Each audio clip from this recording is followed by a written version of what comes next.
Это Гульбарчин. Она живет в одном из дальних сел и учится в 11 классе. До окончания школы осталось совсем немного времени.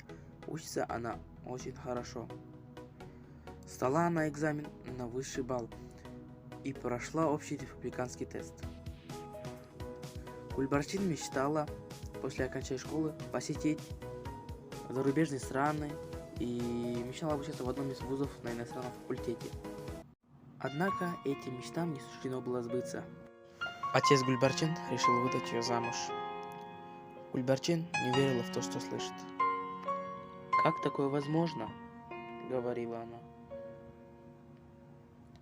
«Возможно, если бы мать была жива, подобное бы не случилось». Отец ее успокаивал, что семья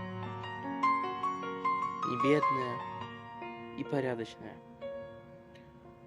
Гульбарчин в один момент эта жизнь стала неинтересна. Отца Гульбарчин вызвали в школу, чтобы он поменял свое решение. Ведь Гульбарчин училась очень хорошо. Она была президентом школы, могла пойти дальше. Но отец не стал слушать.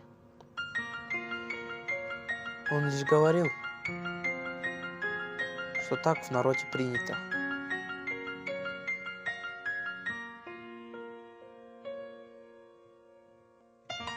Возможно, она найдет свое счастье в новой семье. Прошло 8 лет. Гульбарчин счастливая мама и жена. Все ее детские мечты воплотились в жизнь.